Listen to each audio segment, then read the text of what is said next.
सारा data public report से लिया गया है, आप खुद के विचार बनाने के लिए आज़ाद हैं। ये विश्लेषण सभी नियमों का पालन करता है और इसका मकसद गलत जानकारी फैलाना नहीं है। बंगाल की राजनीति की असली नब्ज यहाँ की चाय की दुकानों पर होने वाली गर्मा-गर्म बहसों में धड़कती है।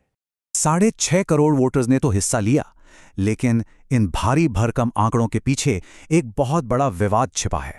जरा सोचिए, वोटर लिस्ट से अचानक 90 लाख नाम हटा दिए गए। है ना ये एकदम चौंकाने वाली बात। तृणमूल इसे मनमानी बता रही है, जबकि बीजेपी इसे वोटर लिस्ट की एक बहुत जरूरी सफाई मानती है। चलिए भवानीपुर चलते हैं। ये मुकाबला इस पूरे चुनाव की सबसे हाई प्रोफाइल और कांटे की टक्कर बन चुका है। ममता बनर्जी और उनके पुराने साथी शुभेंदु अधिकारी के बीच का ये मुकाबला दोनों के लिए साख का सवाल है। अब सवाल यह है कि ये जो लोकल टक्कर है वो पूरे राज्य को भौगोलिक रूप से कैसे बांटती है। दरअसल पूरा राज्य 2 हिस्सों में बटा है। उत्तर में बीजेपी का दबदबा है और दक्षिण में तृणमूल का। 2021 के आंकड़े देखें तो तृणमूल ने 215 सीटें जीतकर बाजी मारी थी, जबकि बीजेपी को 77 मिली थी। एक समय था वामपंथियों का, लेकिन 2011 के बाद उनका पतन हुआ और आज ये एक कड़ा द्विदलीय मुकाबला है। तृणमूल की रणनीति क्या है? वो लक्ष्मी भंडार जैसी महिलाओं को पैसे देने वाली कल्याणकारी योजनाओं पर निर्भर हैं।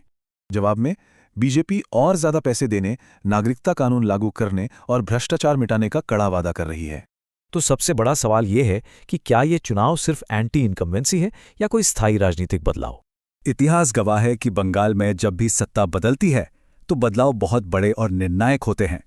ये तृणमूल की बंगाली पहचान और बीजेपी के जबरदस्त 10 साला विस्तार के बीच एक सीधा टकराव है। ममता बनर्जी के मशहूर नारे खेला होबे की तरह चुनाव के बाद भी यहां राजनीतिक उत्साह एकदम चरम पर है। वोटिंग के बाद भी काउंटिंग सेंटर के बाहर जमे हुए कार्यकर्ता और भारी सुरक्षा के बीच माहौल काफी तनावपूर्ण है। क्या ये नतीजे मौजूदा सरकार को और मजबूत करेंगे या बंगाल की राजनीति का इतिहास हमेशा के लिए बदल देंगे?